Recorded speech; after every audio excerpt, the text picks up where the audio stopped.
تو یہ ارشاد فرمائیے کہ بیعت کا ثبوت کہاں سے ہے، اور ایک مرید کے 2 یا 3 پیر بھی ہو سکتے ہیں؟ بسم اللہ الرحمن الرحیم۔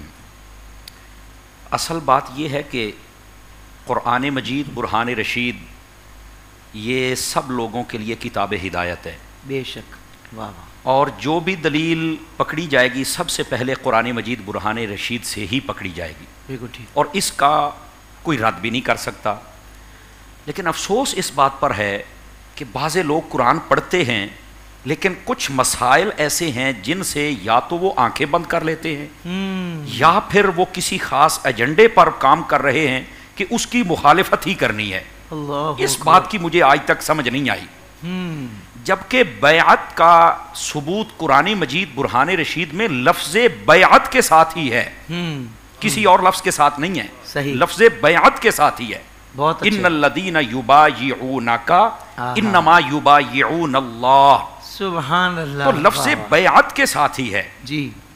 اچھا، ایک تو وجہ یہ کہ قرآن مجید برہان رشید میں ہونے کے باوجود کچھ لوگ اس کو بالکل نہیں مانتے۔ صحیح۔ اچھا، کچھ کہتے ہیں بیعت ہونی چاہیے، لیکن وہ آج کل کے جتنے 2 نمبر لوگ ہیں جس کی تسلیم بھائی اشارہ فرما رہے تھے کہ جو در در کے جا کے جناب پھیلانے والے ہاتھ ہیں، وہ ان لوگوں کو یا جاہل لوگوں کو پیش کرتے ہیں کہ یہ ہیں سنیوں کے پیر۔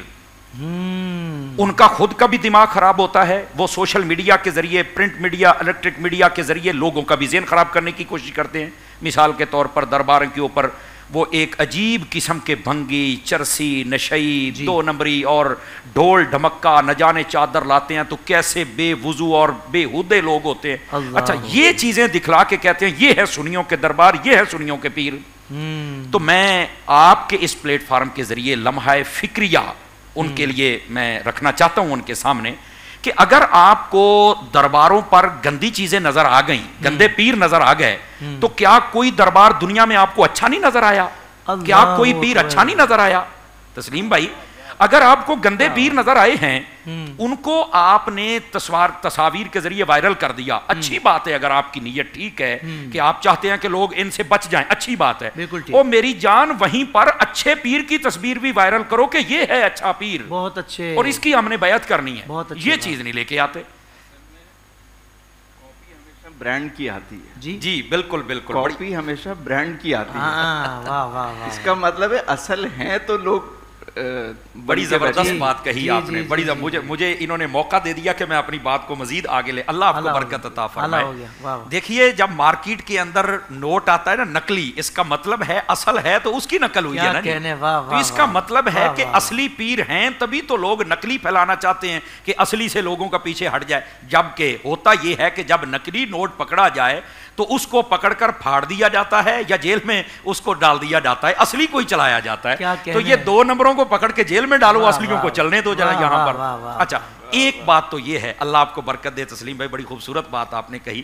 اچھا، دوسری بات یہاں پر سمجھنے والی ہے، آقا کریم صلی اللہ علیہ وآلہ وسلم احادیث اگر پڑھی جائے تو حضور نے بیعت فرمائی ہے، اور لفظ بیعت کے ساتھ بیعت فرمائی ہے۔ بہت اچھا۔ بلکہ یہاں تک حضرت ام المومنین اما عائشہ صدیقہ طیبہ طاہرہ رضی اللہ عنہا فرماتی ہیں کہ جب عورتیں بیعت ہونے آتی تھی تو آقا کریم صلی اللہ علیہ وسلم کبھی بھی اپنے ہاتھ، ان کے ہاتھ کو مس نہیں فرماتے تھے۔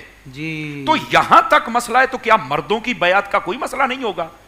اب بخاری شریف میں حضرت عبادہ بن صامت رضی اللہ تعالی عنہ، آپ کی مرویات میں سے یہ حدیث ہے، آپ فرماتے ہیں آقا کریم علیہ السلام جب بیعت فرماتے تھے تو آپ کہتے تھے، جب لوگ آپ کے پاس آتے، ہاتھ میں ہاتھ لیتے، آپ بیعت کرتے، بایعونی الا ان لا تشرکوا باللہ شیئا ولا تسرقوا ولا تزنوا ولا تأتوا ببہتان تفترونہ بین ایدیکم ولا تقتلوا اولادکم ولا تعصوا فی معروف۔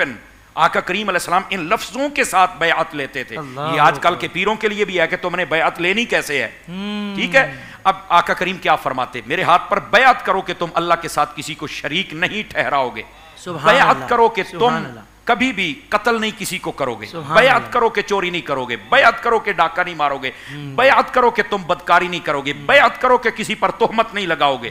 یہ آقا کریم صلی اللہ علیہ وسلم آپ بیعت فرماتے، اور میں سمجھتا ہوں کہ پیری مریدی کا سارا نصاب تو آپ نے اس حدیث میں عطا فرما دیا ہے۔